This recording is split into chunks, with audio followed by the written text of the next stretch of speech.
요한복음 17장 3절 말씀 우리 한 목소리로 읽겠습니다. 시작. 영생은 유일하신 참 하나님과 그의 보내신 자 예수 그리스도를 아는 것이니이다. 아멘. 저희가 오늘 이제 만나의 식탁이라는 제목을 가지고 설교를 진행하게 될 텐데, 만나의 식탁이라는 것은 무엇이냐면 하나님께서 주시는 일용할 양식, 이것을 말씀이라고 생각하고, 왜냐하면 예수님께서 나는 생명의 떡이다 라고 하셨기 때문에 말씀을 우리가 떡이라고 믿습니다. 그 떡을 매일 먹어야 한다라는 의미를 담고 있어요. 그래서 저희가 저희 교회가 한 영이 되고, 저희가 앞으로 DM을 하면 교회 개척이 계속 될 거거든요. 정말 잘 되면 어느 사람을 만났는데 내가 전혀 모르는 사람인데 저는 킹스 주빌리교회 소속인데요 라는 말을 듣게 될 수가 있어요. 예. 특히 어떤 도시에는 교회 개척 운동이 정말 많이 돼서 교회 한 도시에 교회가 2천 개가 개척이 되었습니다. 내가 그 교회 담임 목사예요. 비행기를 타고 가는데 옆에 사람이 앉았어요. 복음을 전하려고 혹시 예수님을 믿으시나요? 네, 예수님 믿어요. 아, 그럼 교회가 어디세요? 저는 어디 교회예요? 내가 그 교회 담임 목사인데? 전혀 모르는 사람이에요. 예. 그런 경우가 생기거든요. 근데 우리 교회 성도면 같은 생각과 같은 스피릿을 가지고 있어야 되겠죠. 근데 교회는 계속 개척됐는데 내 메시지, 하나님께서 나에게 주신 계시와 기름 부음이 이 성도에게 전혀 흘러가지 않는다면 같은 교회란 말은 허울뿐인 교회가 될 것입니다. 허울뿐인 말이 될 거예요. 그렇기 때문에 우리가 이 DM을 하는 것은 온 성도들이 저희의 DNA로서 가장 기본적인, 제가 DM이라고 했나요? 이 만나의 식탁을 하는 것은 저희의 가장 기본적인 DNA로서 우리가 이것을 할 때 한 말씀 안에서 계속해서 나아감으로 한 영으로 한 성도로서 연결되어 있는 것을 증거하는 그런 일이 될 것입니다. 여러분, 식사를 누구랑 같이 식사하시나요? 맨날? 예, 거의 가족들이랑 하죠. 그래서 식구라고 하잖아요. 뭐 남자친구랑 하시나요? 예, 같이 밥을 먹기 때문에 식구거든요. 우리가 한 밥을 먹으면 우리는 식구인 것입니다. 아멘. 그래서 우리가 그런 취지로 만나의 식탁을 하는 것이기 때문에 여러분, 제가 이제 이것을 여러분들에게 이번 주부터 가르쳐 드리면 여러분 이제 내일부터, 사실 오늘부터 할 거예요. 오늘부터 이제 만나의 식탁을 여러분 드셔야 하는 거예요. 아멘. 그리고 이 만나의 식탁의 틀이 여러분이 하시고 있는 지금 LTG의 모습을 대체하실 수 있습니다. 여러분이 만약 교회를 개척하셔서 LTG를 따로 진행하신다면, 그리고 지금 LTG가 내가 개척한 교회에 어울리지 않는다고 한다면 이 만나의 식탁을 모여서 하시면 충분히 좋은 대안이 될 것이라고 확신합니다. 또 하나는 제가 가정교회를 인도하고 있습니다. 근데 제가 나는 특별히 말씀을 가르치는 은사가 없어요. 그때 여러분 만나는 식탁을 하시고 말씀을 쉐어링하십시오. 그것만으로도 하나님께서 굉장히 임재하시는 충분한 예배가 될 것이고 모임이 될 것이라고 확신합니다. 그렇기 때문에 여러분 잘 배우시고 잘 자기 삶에 적용하시고 여러분 삶에 하나님의 말씀이 돌파케 하시고 승리케 하신 일들을 경험하시길 축복합니다. 아멘. 저희가 이제 말씀을 읽을 텐데 본격적으로 들어가기 전에 저희가 조심해야 될 것이 아니라 참고하셨으면 좋은 내용이, 만약에 우리가 새신자를 전도한다면 새로운 분은 개역개정 성경을 읽기가 굉장히 어렵습니다. 예. 저희가 어제 레인보우 커뮤니티로 모였거든요. 근데 식사 준비하시러 오셨어요. 신명기 말씀을 읽었습니다. 근데 개역개정으로는 전혀 이해를 못했는데 저는 표준 세번역을 읽어야 하고 표준 세번역을 한 절 읽어줬는데 이 말씀이 그 말씀이었어요? 라고 하더라고요. 예, 개역개정이 굉장히 이해하기가 어렵습니다. 그렇기 때문에 여러분 가능하시다면 여러분들이 진짜 표준 세번역이 은혜가 안 되신다, 성경 번역 중에 표준 세번역이 나는 은혜가 안 된다 라고 하신다면 개역개정을 하셔도 좋습니다. 나랑 같이 하는 그룹이 개역개정을 추구한다, 개역개정 성경으로 읽으셔도 상관이 없습니다. 그런데 만약 나랑 같이 하는 사람이, 혹은 내가 전도한 사람이, 우리 교회에 처음 참여한 새신자가 성경을 한 번도 읽지 못해서 고어체에 익숙하지 않아서 도대체 읽어도 이해를 파악하지 못하는 분들과 함께 한다면 성경을 표준 세번역으로 하셨으면 좋겠습니다.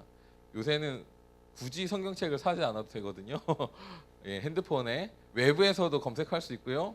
앱을 깔아도 표준세 번역 읽을 수 있습니다. 그래서 여러분 표준세 번역으로 진행하시면 굉장히 진행하시기가 쉽다라고 참고해 주시면 좋겠습니다. 예, 요한복음 17장 3절 말씀을 표준세 번역으로 제가 읽어드릴게요.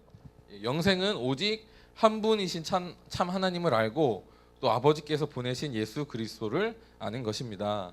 예, 이해하기 쉽죠? 똑같은 말씀인데 훨씬 쉽습니다. 예, 제가 먼저 오늘 제가 여러분들과 함께 실제로 묵상을 할 거예요. 본문을 읽고 묵상을 할 겁니다. 근데 그것에 하기에 앞서서 우리가 왜 묵상을 하고 묵상을 하는 목적이 무엇인지 여러분들과 나누고 싶습니다. 하나님을 아는 것은 우리 삶의 목적입니다. 아멘.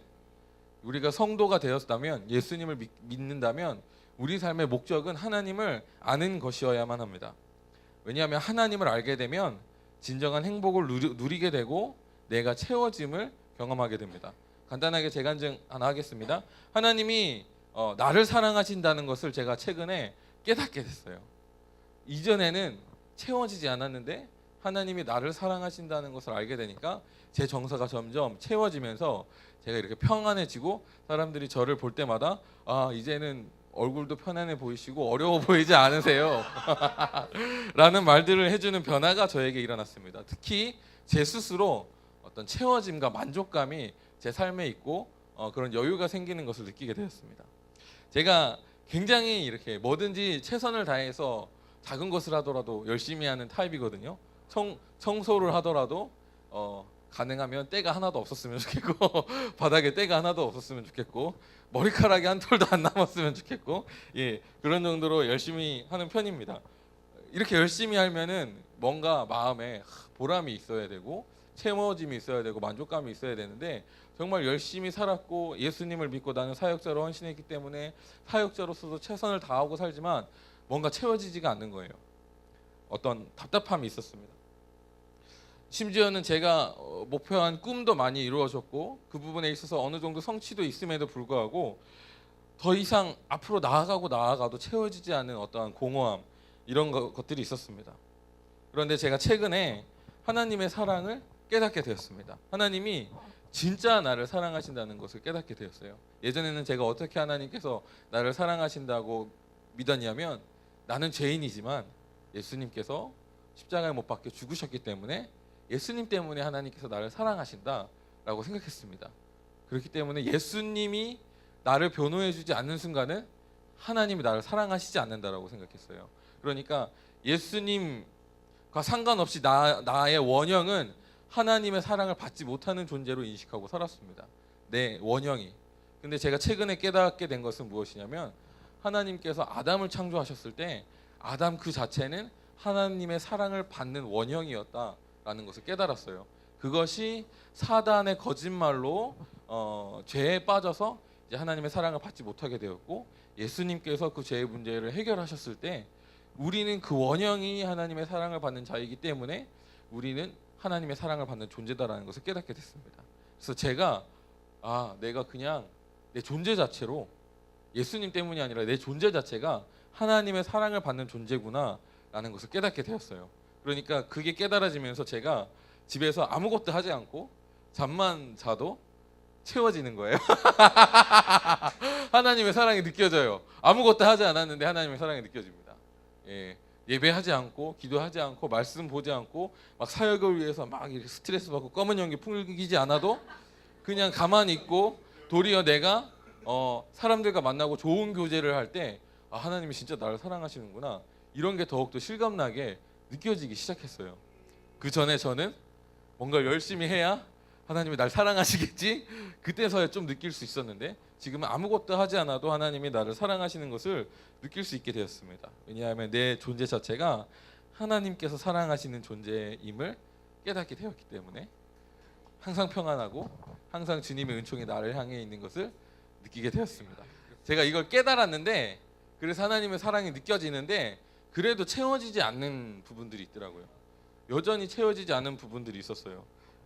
그래서 어느 날은 정서가 채워지지 않는 것 때문에 막 불만족이 있어서 예민해져가지고 주님이 사랑을 하시는 걸 이젠 알겠는데 왜 아직도 내가 채워지지 않을까라고 고민을 하게 됐고요.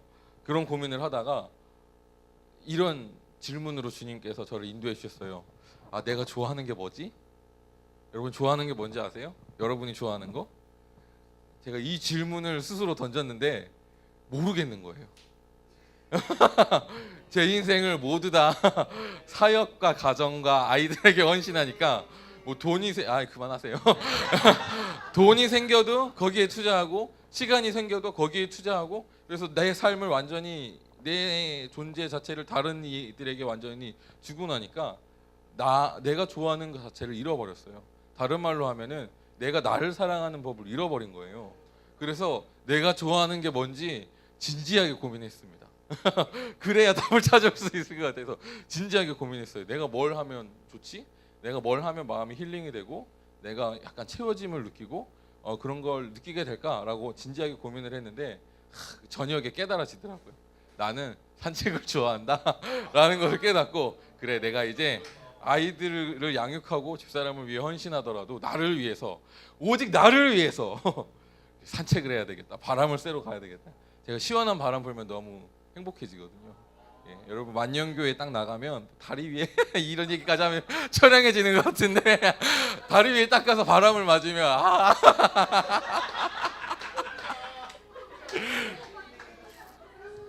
예, 진짜 너무 좋더라고요.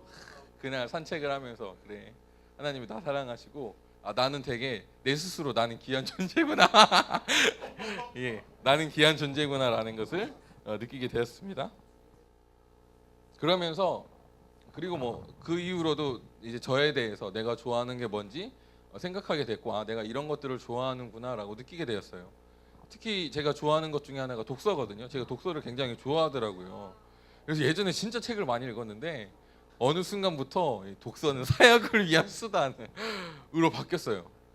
그리고 독서를 좋아하는데 이제 정서가 채워지지 않으니까 막 사역 열심히 하다가 독서에 빠지면 이게 절대 내 영적으로 유익하지 않은 독서들 있잖아요. 뭐 소설이라든가 만화라든가 한번 보기 시작하면은 중독적인 성향을 가지고 보게 되더라고요.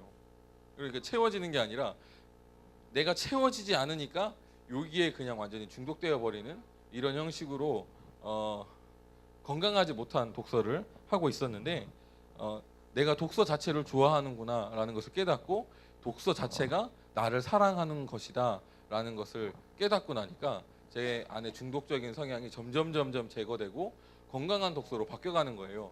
예, 점점 유익한 책을 찾게 되고 읽지 않았던 다시 한번 공부하는 책을 꺼내들고 읽게 되고 그렇게 변화되면서 제 안에 정서가 이렇게 점점 채워지는 것들을 경험하게 되었습니다. 하나님이 날 사랑하시고 심지어는 내가 좋아하는 것을 기뻐하시고 지지해 주시고 인정해 주시는 하나님의 사랑을 누리게 되니까 제 정서가 채워지면서 제가 되게 안정감 있고 평안하고 외부의 공격이 있어도 가끔 저희 아이들이 주는 스트레스와 아내가 주는 스트레스가 있더라도 마음이 흔들리지 않는 든든한 기반을 갖게 됐습니다. 그리고 특별히 하나님께서 이제 날 사랑하시고 내가 기뻐하는 것을 즐거워하신다는 것을 받아들이기 시작하면서 주님께서 이제 비행기표가 이렇게 날라와가지고 어제 티켓팅을 했습니다, 여러분. 아멘. 미국에 갑니다, 여러분. 예. 하나님이 정말 날 사랑하시는 것이 온전히 내 안에 쌓이게 되고 그리고 내 스스로를 사랑하는 것 이게 굉장히 중요하다는 사실을 알게 됐습니다. 제가 이런 간증을 많이 들었어요. 어떤 분이 이 가난의 영을 깨기 위해서 깨는 간증을 해주셨는데 어떤 간증이냐면 어떤 사람이 나에게 헌금을 주셨는데 목사님 이 돈은 오직 목사님을 위해 쓰십시오. 그러면 가난의 영이 깨질 겁니다. 라는 간증을 하시고 실제로 그래서 자기가 그렇게 돈을 쓰고 나서부터 가난의 영이 깨져서 하나님의 공급하심이 몰려들었다는 간증을 들었어요. 저는 그 간증을 듣고 도무지 이해가 안 갔습니다. 무슨 말도 안 되는 소리지? 나를 위해 쓰는데 하나님께서 축복하신다고? 그때는 이해할 수 없었습니다. 근데 지금은 내가 그것을 통해서 하나님께서 주시는 어떤 초자연적인 공급을 하나님이 주시는 것으로 인식하는 것이 굉장히 중요하구나라는 것을 깨닫게 되었습니다. 예전에는 제가 하나님이 주셨어도 전혀 행복하지 못했을 거예요. 예를 들어서 산책을 해도 이게 하나님께서 주신 은총이다. 제가 독서를 해도 이게 하나님께서 나에게 주신 기쁨이다. 뭐 비행기표가 날라와도 이게 하나님께서 나에게 주신 기쁨이다. 하나님이 날 사랑하시는 거다라고 생각하지 못했을 겁니다. 하나님이 줘도 의미가 없어요. 근데 내가 이제 나를 사랑하는 것을 깨닫고 나니까 하나님이 주시는 게 너무 큰 은총이고 은혜고 사랑이라는 것을 깨닫게 되었습니다. 하나님께서 이런 간증들이 이제 제 안에도 역사하게 하시는 것 같습니다. 제 안에 승리가 있는 것 같아요. 예. 여러분 예수님 이름 축복하고요. 이 기름 부으심을 여러분들 가운데 풀어냅니다. 아멘. 은총이 여러분들 삶 가운데 있었으면 좋겠고요. 하나님께서 나를 사랑하시는 그 은총들이 여러분 삶 가운데 강력하게 풀어졌으면 좋겠습니다. 할렐루야.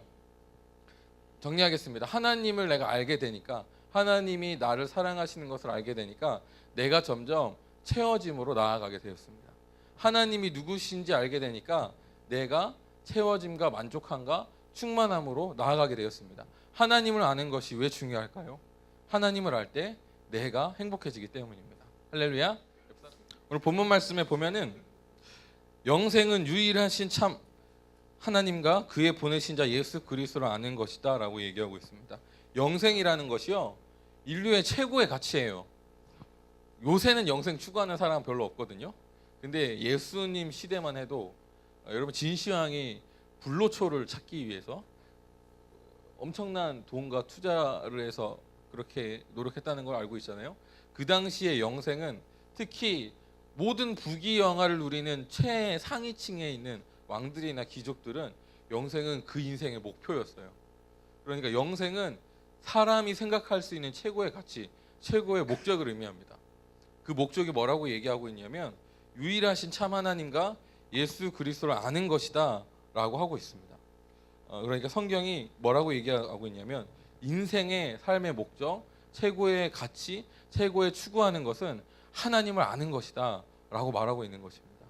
우리가 그렇게 하나님을 아는 것이 성경이 말하고 내 삶이 증거하는 내 인생의 최고의 목표, 목적이라는 것을 여러분 마음 가운데 깊이 새기시기를 축복합니다.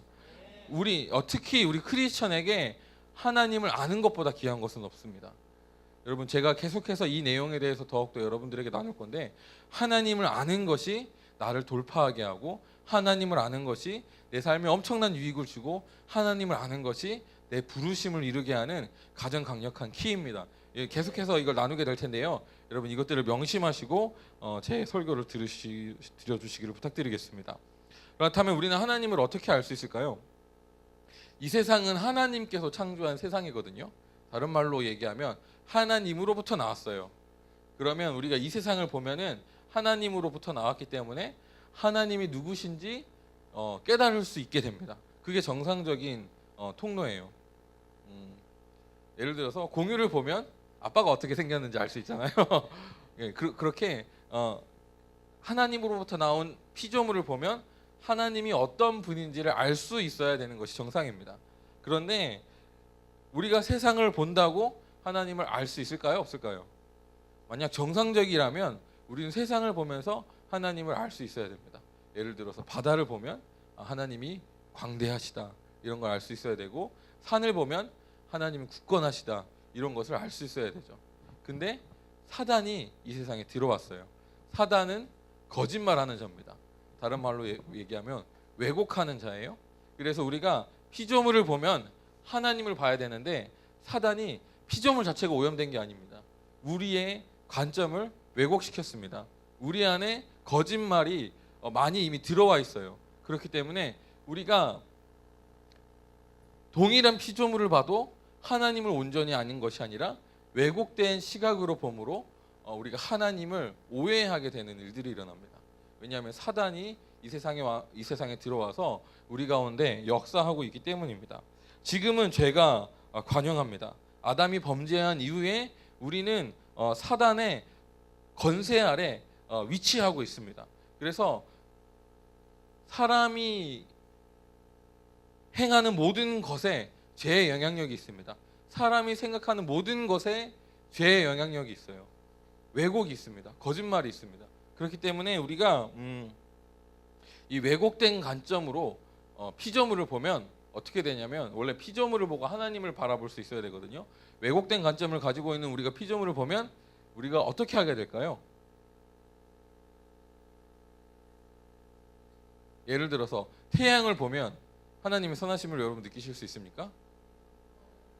모든 이에게 따뜻한 기온을 전달해주는 너무나도 공평하신 하나님의 사랑이 태양 가운데 계시되어 있습니다.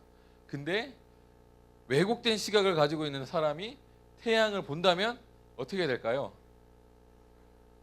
태양신을 만듭니다. 우상 숭배하게 되는 것입니다. 얼마나 강력하게 있냐면, 여러분, 태양신에 대한 종교가 전 세계에 퍼져 있습니다. 다른 문명에도 태양신이 있어요. 일본은 섬나라죠. 태양신이 있습니다. 이집트 만날 수 없잖아요. 일본과 태양신이 있어요. 그리스 로마 신화, 거기도 제우스 신이 있습니다. 태양신인가요? 번개신으로 알고 있긴 한데, 뭐 어쨌든 다신론. 근데 이게 다 동일한 설화거든요. 태양신이 있고 그 와이프가 있고 그 자녀가 나와요. 모든 나라에, 모든 문명에 이 설화가 담겨 있습니다.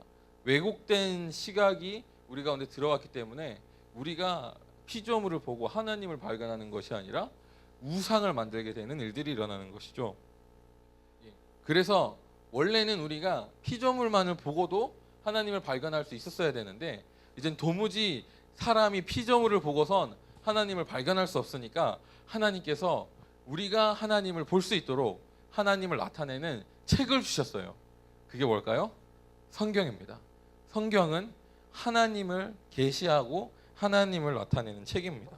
하나님을 나타내기에 완벽하고 하나님을 계시하기에 부족함이 없는 충분한 책이 성경입니다. 그래서 우리가 성경을 거짓 없고 정직하게 읽는다면 우리는 100% 하나님이 어떤 분인지 바르게 이해할 수 있습니다. 아멘. 성경은 우리가 하나님이 누구신지 알 수 있는 완전한 지식을 제공해주는 책입니다. 아멘. 여러분, 우리가 이제 만나의 식탁을 하면서 말씀을 읽으면 여러분, 이것들을 통해서 하나님이 누구이신지 분명하게, 어떤 분인지 분명하게 깨닫는 은혜가 있으시기를 축복합니다. 그런데 문제는 성경은 완벽한데 우리의 시각은 여전히 왜곡되어 있어요. 그래서 하나님이 주신 성경을 읽고도 하나님을 바로 이해하는 것이 아니라 하나님을 오해합니다. 제가 재미있는 얘기 하나 해드릴게요. 제가 어떤 아주머니가 예수님을 믿고, 이제 예수님을 믿고 나서 이제 주변에서 성경을 읽어야 된다라는 이야기를 듣고 창세기를 읽기 시작했습니다. 근데 아주머니들이 가장 좋아하는 취미 생활이 뭔지 아세요? 1일 드라마 보는 거거든요.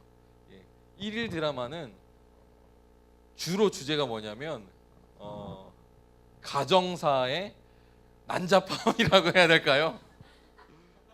형제인지를 알고 있었는데, 아니구나, 사랑하는 사이였는데 알고 보니까 형제였어.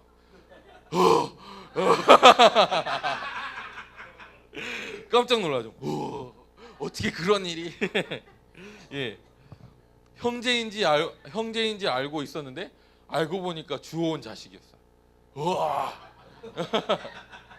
이런 스토리들이 주로 이루어져 있죠. 그래서 막 갑자기 등장인물의 가정사가 등장하면서 반전이 일어나면서 이거 내가 그럴 줄 몰랐네 하면서 아주머니들이 집중하잖아요. 난잡한 가정사 그것이 주요한 스토리죠. 소재죠.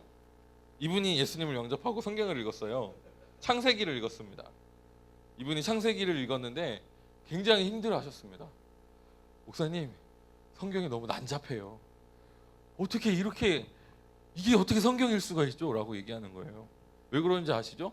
아브라함이 자기 누이와 결혼을 하고 누이가 아내가 아니고 자기 누이라고 거짓말을 해서 이집트에 들어가고, 아브라함뿐만이 아니라 요셉이 그랬고, 그리고 읽다 보면은 유다가 며느리와 해서 자녀를 낳고, 목사님 도무지 은혜가 안 돼서 성경을 못 읽겠어요.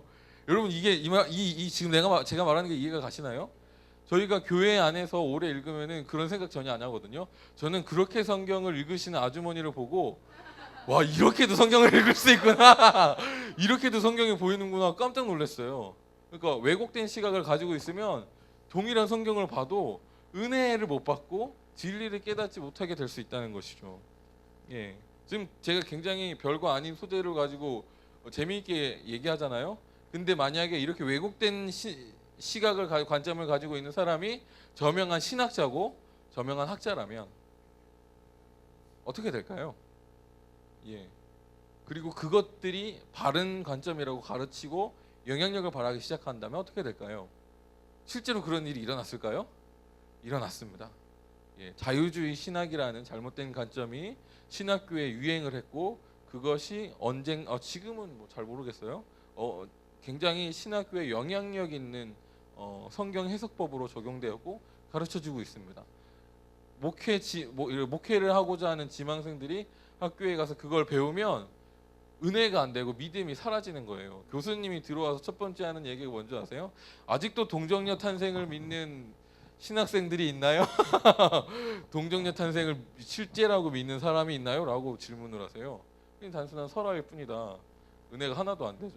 그리고 신학생들이 믿음이 막 후덜덜덜덜 떨어져가지고 신학의 길을 가는 것을 포기하고 목회자가 되더라도 정말 영적이고 생명을 주는 사람이고 하나님을 증거하는 목회자가 아니라 인권 운동 같은 데 빠져버리는 경향으로 가게 되죠.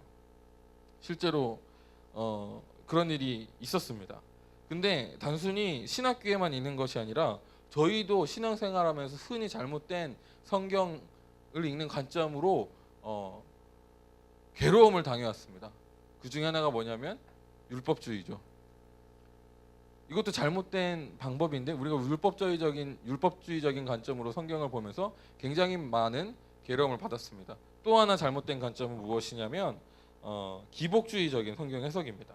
이런 것들은 우리의 신앙을 건강하게 만들어서 삶을 윤택하고 행복하게 만드는 것이 아니라 우리가 다른 사람에게까지 해를 끼칠 정도로 도움이 안 되는, 세상의 빛과 소금이 되라고 했는데 세상의 개와 돼지가 되게 만드는 그런 문제를 일으켰던 것이죠. 그래서 우리가 성경을 읽을 때 우리 안에 왜곡된 관점들이 많다는 것을 인식하고 내가 성경을 바르게 읽을 수 있는 틀이 필요하다는 것을 인식해야 합니다. 성경은 하나님을 100% 완전히 계시할 수 있는 책입니다. 그런데 나는 그 성경을 읽을 때 그 하나님을 그대로 이해하기에 좋은 틀을 가지고 있지 않습니다. 그렇기 때문에 우리는 성경을 바라볼 때 하나님을 온전히 알게 하는 좋은 틀을 가지고 성경을 읽어야 하는 것입니다. 그래서 제가 여러분들에게 틀을 가져왔어요. 첫 번째 틀은 무엇이냐면 성경을 하나님을 나타내는 책이다. 그렇기 때문에 우리는 성경을 읽을 때 하나님이 어떤 분이신지를 찾으면서 읽어야 합니다. 다른 관점으로 보시지 않은 게 아니라 이 틀 안에서 읽어야 돼요. 하나님은 성경 가운데 어떻게 나타나셨는가, 하나님은 어떤 분이신가를 찾기 위해서 성경을 읽을 때 우리는 건강하게 하나님을 알 수 있습니다. 두 번째는 성경은 하나님께서 이 세상을 통치하는 법을 기록한 책이다. 그렇기 때문에 우리는 성경을 읽을 때 하나님께서 세상을 통치하는 법을 찾습니다. 예를 들어서 율법에 이렇게 기록되어 있잖아요. 부모를 공경하라. 그러하면 네 인생이 잘 되고 장수하리라. 반대로 부모님을 공경하지 않으면 네 인생은 개차반이 될 것이다. 이렇게 해석할 수 있는 것이죠. 이게 하나님께서 세상을 통치하는 방법입니다. 실제로 부모를 공경하는 사람은 그 인생이 잘 됩니다. 실제로 부모를 공경하지 않는 사람은 그 인생이 잘 되지 않습니다. 하나님께서 세상을 통치하기 때문입니다. 이러한 법을 찾는 것이죠. 그리고 세 번째, 성경을 읽을 때 가져야 할 틀은 무엇이냐면 하나님은 선하시다라는 관점으로 성경을 읽어야 합니다. 우리가 인생을 살다 보면 하나님이 선하시지 않을 때가 있습니다. 예를 들어서 원래 오늘 제가 요새 어린이 사역을 담당하고 있는데 그 수통골에 가서 물장난을 하려고 계획을 하고 있었어요. 태풍이 불잖아요. 그래서 그러면 이제 원래 소풍을 가면 아이들이 꼭 가고 싶어 하잖아요. 하나님 소풍 가게 해주세요. 비가 오지 않게 해주세요. 저희 아들이 막 다다다 입력된 기도를 하거든요. 얼마나 잘하는지 몰라요. 하나님 하나님 닌자 니니네 풍뎅이 메카 풍뎅이 메카 주세요. 예수님의 이름으로 기도합니다. 아멘. 이렇게 막 다다다다 기도하거든요. 애들은 소풍 가고 싶어서 비가 내리지 않게 해달라고 기도하잖아요. 근데 비가 와요. 하나님은 선하시지가 않아. 하나님은 나를 사랑하시지 않는 분이야 라고 오해하게 되죠. 그죠? 제가 지금 좀 웃긴 얘기를 들었지만, 근데 사실은 이 비가 필요한 사람이 있잖아요. 하나님이 선하신 게 아닌데 내가 가지고 있는 작은 관점으로는 하나님의 선하심이 파괴가 되는 거예요. 성경은 하나님의 선하심을 증거하는 책이고 하나님은 무조건 선하십니다. 약간 이해가 안 갈 수도 있는데 하나님은 무조건 선하시다는 관점으로 읽으셔야 돼요. 가끔 성경을 보면 하나님이 선하시지 않는 영역이 나와 있습니다. 여호수아가 이제 가나안에 들어갔을 때 하나님이 뭐라고 말하고 있냐면 너는 가나안에 있는 족속을 진멸하라라고 기록하고 있습니다. 이 진멸이라는 뜻이 뭐냐면 한 명도 남기지 말고 다 죽여라라는 뜻이에요. 하나님이 선하시다고요? 도무지 모르겠는데요. 이렇게 하면 성경을 제대로 읽을 수가 없어요. 그곳 가운데 담겨있는 하나님의 선하심을 이해할 수 있어야 합니다.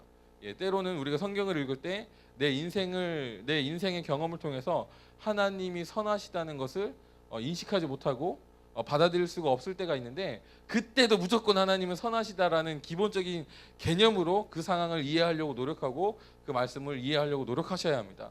그럴 때 우리는 하나님이 어떤 분이신지 바로 알 수 있게 됩니다. 마지막으로 여러분 한 번 더 팁을 드리겠습니다. 우리가 성경을 읽을 때 우리가 아무리 이 틀을 가지고 읽으려고 해도 우리 관점에는 왜곡된 관점이 없을 수 없습니다. 왜곡된 관점이 반드시 있어요. 그래서 우리는 우리가 바르게 성경을 읽고 하나님이 누구신지 깨달을 수 있도록 성령님의 도우심이 필요합니다. 성령님은 진리의 영이시기 때문에 우리를 진리로 인도하여 주십니다. 성경을 읽을 때 우리가 성령님의 도움을 받는다면 우리는 반드시 하나님이 어떤 분인지 인도함을 받아서 바르게 하나님을 깨닫게 됩니다. 그래서 우리가 성경을 읽을 때 무조건 우리의 신앙생활이 무조건 성경만 맞아, 성경만 파는 쪽으로 가면 안 돼요. 그렇게 가는 분들이 실수해서 교회를 무너뜨렸습니다. 반면에 성경을 읽을 때 이 성경 필요 없어. 성령님은 진리의 영이시기 때문에 우리가 성령님만 쫓아가면은 신앙생활하는데 아무 문제 없어. 그렇게 가셔도 안 됩니다.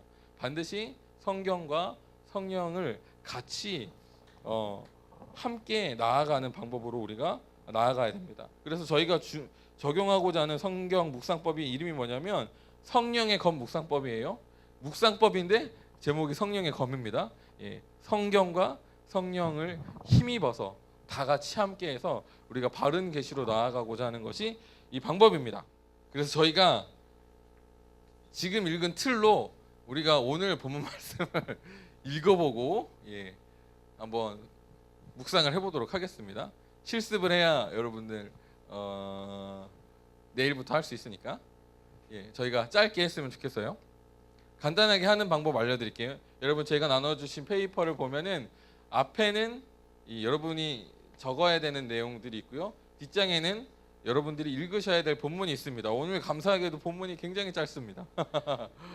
원래 막 20절까지 나오고 그러는데 오늘은 8절밖에 안 되거든요. 굉장히 짧게 우리가 해봤으면 좋겠고요. 첫 번째는 본문의 제목을 만들어 주시는 거예요. 본문을 읽고 여러분들이 이 본문을 읽고 느낀 제목, 이런 주제를 가지고 있구나, 그 제목을 적으시면 되고요. 두 번째로는 그 내용을 간단하게 자기 말로 요약해 주시면 되겠습니다. 1번, 2번을 하는 이유는 성경이 우리가 성경을 읽을 때 문맥을 떠나서 잘못된 해석을 하게 되는 경우가 있거든요. 예를 들어서 하나님이 짝지어 주신 것에는 하나님께서 짝지어 주신 것을 결코 가를 수가 없다라고 성경에 기록되어 있거든요. 이 말씀이 이혼하지 말라는 뜻이에요. 본문 말씀에 보면은 그 내용이 예수님께서 이혼에 대해서 하시는 말씀입니다. 그러니까 하나님이 짝지어 주신 것을 사람이 가를 수가 없다라는 말이 절대 이혼하지 말아라 라고 예수님이 권면하신 말씀입니다. 근데 그 말씀만 읽고 신학생들이 어떻게 기도하는 줄 아세요? 하나님, 주님이 주신 짝을 저에게 보내주십시오 라고 기도합니다. 예, 하나님이 모든 사람의 짝을 정해주셨다라는 말이 성경에 없습니다. 예, 하나님이 짝을 지어주신 경우가 있어요. 예, 아담에게 하와를 주셨고, 예, 이삭에게 리브가를 보내주셨고, 고멜 호세아에게 고멜을 짝지어 주셨습니다. 여러분, 호세아에게 고멜을 짝지어 주셨다는 걸 잘 기억하셔야 됩니다. 고멜은 음탕한 여인이었고 결혼을 했지만 계속 집을 나가고 다른 남자와 동침을 했던 여인입니다. 하나님께서 그런 여인 짝지어 주셨어요. 그리고 마리아는 요셉의 짝으로 하나님이 정해 주셨을까요? 안 정해 주셨습니다. 그런 내용 없습니다. 예, 그러니까 하나님이 성경에 짝을 정해 주시는 케이스가 존재해요. 근데 그 케이스만 보더라도 긍정적인 케이스가 많지 않습니다. 예, 하와가 타락해서 아담이 예, 인생이 하나님과 이제 결별이 되는 예, 가끔 실제로 하나님이 짝지어줘서 잘 되는 케이스가 있기 때문에 제가 그걸 완전히 부정하진 않아요. 근데 이 말씀의 핵심 요지는 이혼하지 말라는 거예요. 근데 성경을 문맥상으로 파악하지 않기 때문에 한 말씀을 잘못 파악해서 잘못 적용해서 기도하고 그것이 정말 진리라고 생각하는 분들이 있거든요. 잘못된 성경 해석법입니다. 그것을 이렇게 예방하기 위해서 제목을 정하고 그 내용을 간단하게 자기 말로 요약하는 것을 하는 거예요. 세 번째는 제가 방금 얘기했던 그 틀을 정리한 거고요. 하나님이 어떤 분이신지 찾아보고요. 하나님이 세우신 법이 무엇인지 찾아보고요. 언약이 있는 명령이 아니라면 단순히 뭐뭐 해라라는 명령이라면 그 명령이 왜 선한지 자신의 말로 정리해 보는 것이 3번이고요. 4번은 그 내용을 가지고 실제로 기도하고 내 삶 가운데 돌파를 선포하고 내 안에 역사하고 있는 거짓말을 찢어내고 하나님의 진리가 내 삶 가운데 세워지길 위해서 기도하는 것입니다. 그래서 만약 이제 저희가 내일부터 카카오톡 창에 묵상하는 사람들이 기도를 이렇게 묵상을 해서 올리기 시작할 겁니다. 저희 교회 전체 창에요. 여러분 적극적으로 참여해 주시길 부탁드릴게요. 묵상하시고 올려주십시오. 오전에 해주셔야 됩니다. 아침은 영적인 시간입니다, 여러분.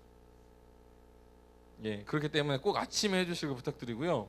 그 다음에 5번 하루를 최선을 다해 산 다음에 매일 저녁 카카오톡 교회창에 승리의 전리품을 나눠주십시오. 먼저는 오전에 묵상한 기도의 전리품이 있는지 확인해 주시고요.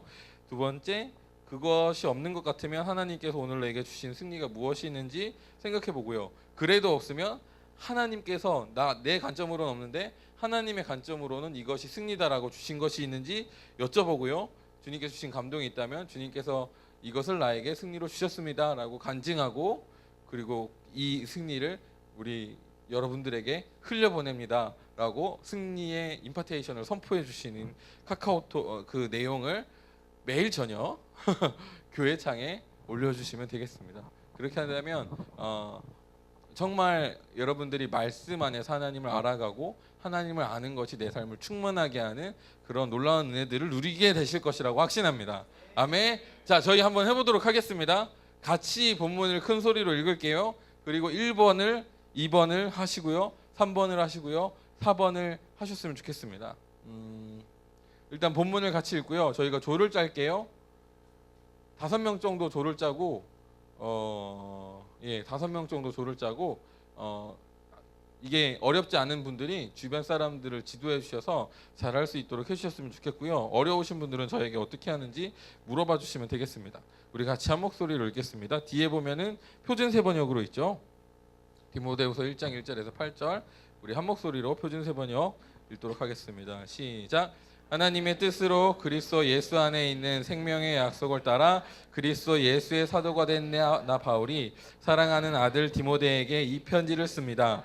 하나님 아버지와 우리 주 그리스도 예수께서 내려주시는 은혜와 자비와 평화가 그대에게 있기를 빕니다. 나는 밤낮으로 기도를 할 때에 끊임없이 그대를 기억하면서 하나님께 감사를 드립니다. 나는 조상들을 본받아 깨끗한 양심으로 하나님을 섬깁니다. 나는 그대의 눈물을 기억하면서 그대의 보기를 원합니다. 그대를 만나봄으로 나는 기쁨이 충만해지고 싶습니다. 나는 그대 속에 있는 거짓 없는 믿음을 기억합니다. 그 믿음은 먼저 그대의 외할머니 로이스와 어머니 유니게 속에 깃들여 있음을 나는 확신합니다. 이런 이유로 나는 그대를 일깨워서 그대가 나의 안수로 말미암아 그대 속에 간직하고 있는 하나님의 은사에 다시 불을 붙이게 하려 합니다. 하나님께서는 우리에게 비겁함의 영을 주신 것이 아니라 능력과 사랑과 절제의 영을 주셨습니다. 그러므로 그대는 우리 주님에 대하여 증언하는 일이나 주님을 위하여 갇힌 몸이 된 나를 부끄러워하지 말고 하나님의 능력을 힘입어 복음을 위하여 고난을 함께 겪으십시오. 아멘. 여러분 본문의 제목을 정해주시면 되겠습니다. 예, 여러분 5명 정도 그룹을 지어서 모여서 한번 해볼게요. 제가 본문의 제목을 일단 제가 한 걸 나눌게요. 저는 본문의 제목을 디모데를 향한 바울의 마음이다라고 정했고요. 2번은 바울은 디모데를 보기 원했다. 그리고 디모데의 은사, 마음, 열정, 영이 회복되기를 바랬다. 이렇게 간단하게 요약했습니다. 3번은 4절에 교제는 기쁨을 충만하게 한다. 저는 3번을 할 때 2번의 형태의 말씀을 많이 찾았거든요. 예, 그렇게 해서 3번의 2번의 형태로 교제는 기쁨을 충만하게 한다. 5번 믿음은 유전 전이 된다. 그리고 5번이 아니라 5절, 6절 안수는 은사가 불이 다시 일어나게 한다라는 것들을 찾았습니다. 그리고 제가 4번에 적용한 기도는 4절에 교제는 기쁨을 충만하게 한다라는 내용으로 기도를 적용해서 하나님, 주님은 우리가 교제의 기쁨을 누리도록 은혜를 주십니다. 저에게 교제를 나누고 기쁨을 회복할 수 있는 은혜를 주십시오. 교제를 통해 기쁨이 회복되는 은혜가 내 삶에 일어날지어다. 아멘. 이런 식으로 기도했습니다. 그리고 하루를 살면서 좋은 사람을 주님께서 보내주시는 것을 찾아보는 거죠. 그리고 그 사람과 만나서 내 안에 기쁨이 회복되는 것이 있다면 그것이 승리입니다.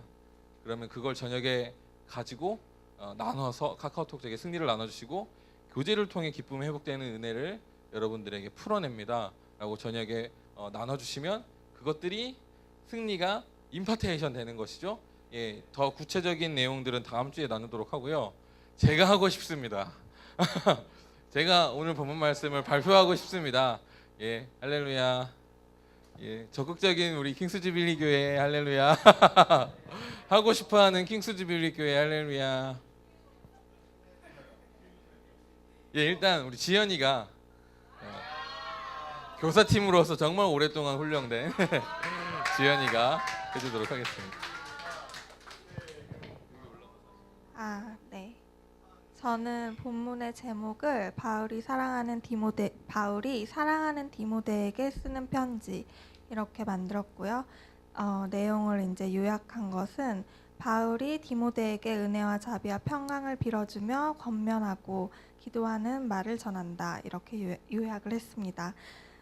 그리고 이제 하나님의 성품은 되게 많이 나와 있죠. 은혜의 하나님, 자비, 사랑, 기쁨의 하나님, 그리고 능력과 절제 하나님, 그렇게 나와 있는 것들을 적었고, 또 하나님이 세우신 법칙을 5절에서 하나만 찾았는데, 믿음은 대대로 전수된다, 유업이 대대로 전해진다, 이것이 하나님 나라의 법칙이고 원리다.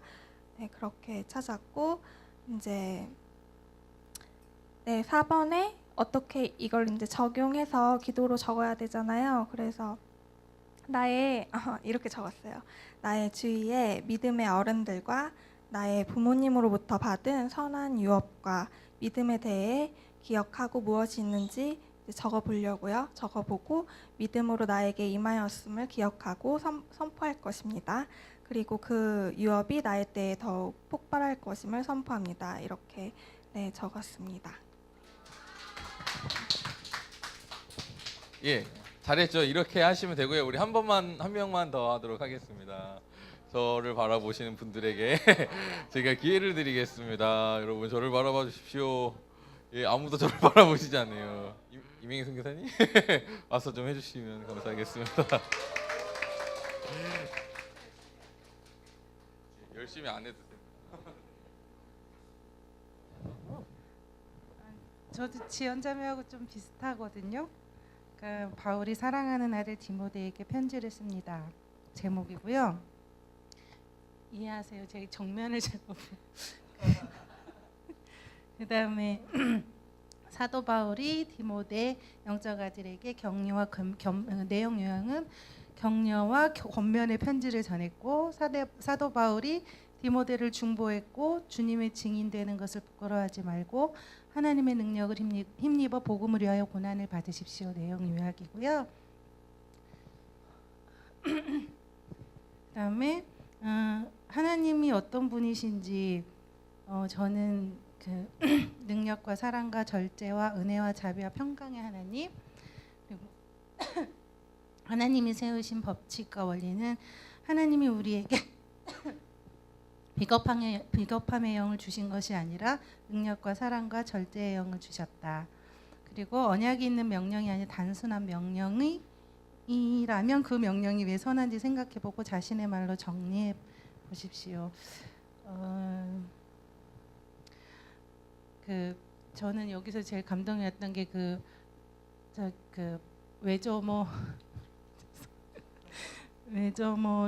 외할머니 로이스와 유니에게 있었던 그 믿음이 지금 나에게 깃들여 있습니다. 그것이 저에게 그 확신이 그러니까 제가 저희 부모님이 가지셨던 믿음의 엽을 제가 가지고 있습니다라는 어떤 확신이 없었었는데 오늘 이제 이거를 보면서 아 그래 맞아 우리 부모님 우리 제가 이제 3대인데 그 위에 그분들이 가졌던 믿음이 나에게 있다는 것에 대한 확실한 섬 이게 저한테는 되게 자신 없는 부분이었거든요. 거짓 같은 그것이 이제 깨어지는 그런 시간이었습니다. 네.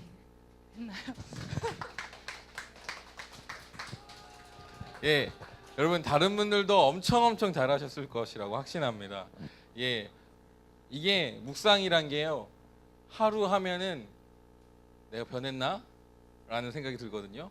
일주일 하면 활짝 느껴지고요. 한 달 하면 뚜렷하게 보이고 1년을 하면 인생이 바뀝니다. 예, 아주 적지만 하루하루 쌓이는 것을 통해서 큰 영향력을 주는 게 묵상입니다. 그래서 여러분 뭐 내 삶의 승리 안 나타나는 것 같은데 예, 신경 쓰지 마시고 쭉 나아가십시오. 인생이 변하게 될 것입니다. 아멘.